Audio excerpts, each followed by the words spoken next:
Well, hello and welcome back to Indalo Model Railway. I've taken the plunge and I'm going to book myself a Woodland Scenics 3% gradients set. Now, I got this locally in Spain from a local supplier. It did come very, very quick. It was from a company called Model Lesmo da Tran, if you can get that there.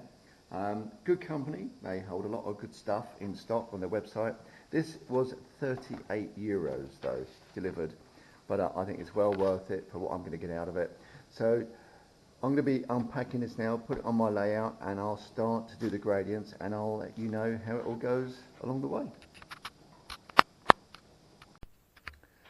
So here we are in my train room. So it does actually say on the back the ranges you have, either 4%, 3% or 2%.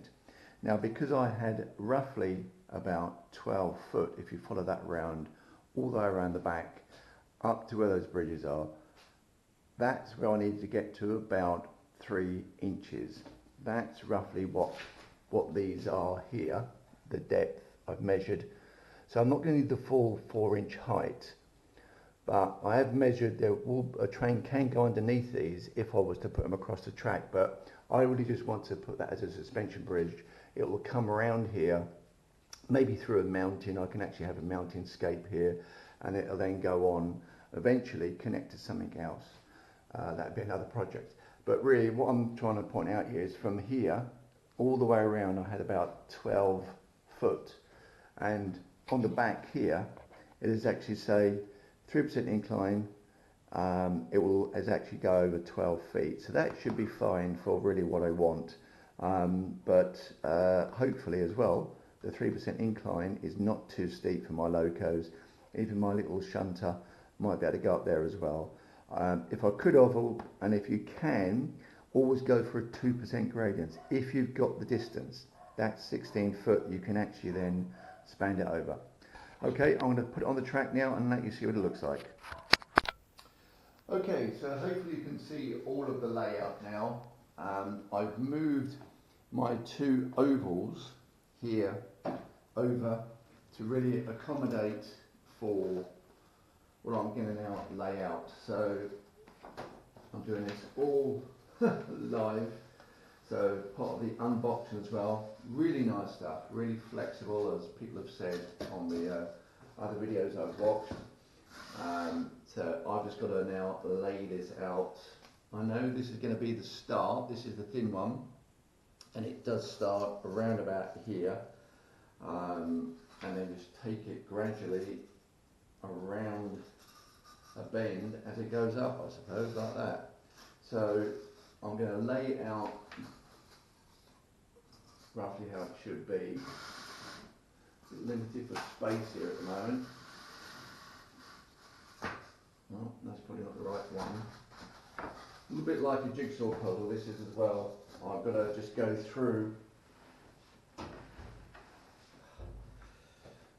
the bits that I need, which I think rid of the next bit. That shouldn't be there, that should be about there. I'll make sure I get it right as well. So this is like the dry run, the dry fit. That, I believe, is the up to the 4 inches. You see there, that's the highest point, which is too high for what I want it to be. Or I've got a decision to make. Either I get rid of those old Hornby suspension bridges and I come up to this height, or I just come up to this height here. I move this back. As I come round, it's near enough that height, near enough. I may have to do some, as you can see that from where you are, but I think I'm going to have to do either some trimming of this, which I don't really want to do, or a little bit of packing of this, which I think it'd be easier just to put some little packs underneath, because obviously that'll all be shielded by some sort of brickwork that I may do. But then I know that I'm up to probably, it won't be a 3% at this point. But as I say, if I was to use this next part here, that would be taking me all the way around, grab it, to this point, which is an option. That's near enough, probably all of my layouts, apart from that back straight there. So I've got to consider where I come onto it and where I come off of it, because if this is the 4%, sorry, 3% here, it's got that 12-foot run to get up. So I'm going to have a little play around with that, decide really what I want to do, and also curve these in and pin them down, and see how I get on. So I'm going to go ahead and do that, and I will let you know once I've got it all pinned down.